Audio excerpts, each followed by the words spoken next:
So here we have the Audi S1 on a 16 plate. I'm going to start off by showing you around the outside of the car, and then we'll hop in and run through some controls on the inside. But from the outside, you can see it's a 5-door car with alloy wheels and tinted windows around the rear. Let's start off inside the boot and then work our way around the rest of the car from there. So as we approach the back of the car, you'll see we have the 4 exhaust tailpipes, reversing sensors, plenty of boot space as well, along with that 60/40 split folding rear seat should you wish to increase this space even further. And then underneath this tray section, we have even more space should you need it.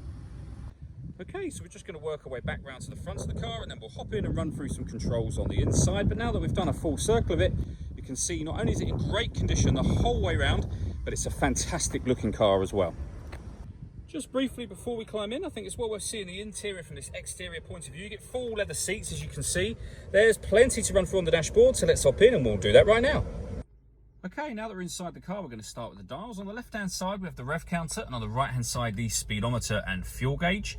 In the middle, you can see the total miles for this car, which are 27,731.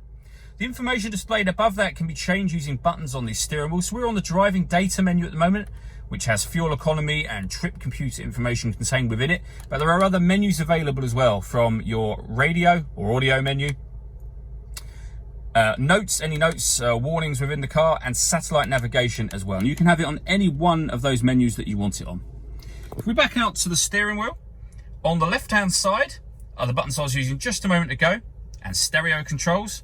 And on the right-hand side, volume for the stereo and phone controls above that.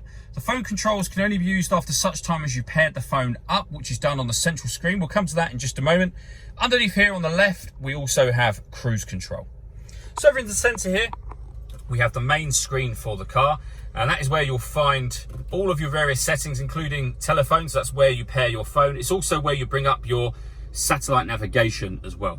In terms of the actual controls themselves, this dial does all of the controlling on that main screen, and these 4 buttons come in handy for the main screen as well. Or you can just access directly from these buttons any of the menus that you want. We were on the main menu, so if I press main menu and we look back up, we're back where we started again. So as I mentioned, this car's got navigation, really easy system to use. As you can see, a lovely bright color display.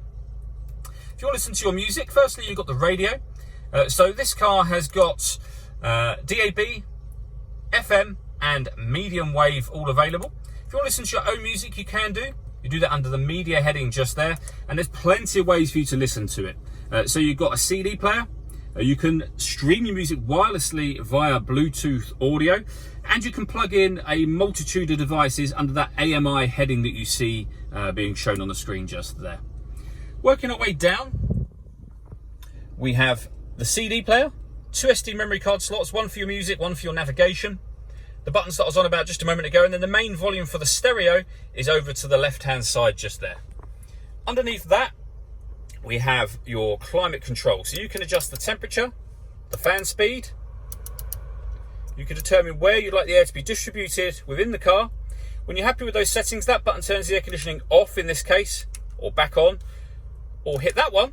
The car will now take control of the fan speed and the direction of the air, which you can hear it doing. And that will maintain the temperature that you've asked for. To override it, you do what I just did and just readjust the fans manually yourself. You can recirculate the air that's in the car. It's a great way of heating it up or cooling it down quickly depending on the temperature that you've set. And then at the bottom here, we have heated passenger and driver seats, heated rear screen. That button turns the parking sensors on and off again. This one will turn off the traction control, and this changes the driver mode of the car. So you can put the car into dynamic for a sportier drive, efficiency for better fuel economy, auto, so the car will decide itself, and then back round to dynamic again. Most of the time, you'd probably have it set on auto. Finally, we have a 6-speed manual gearbox.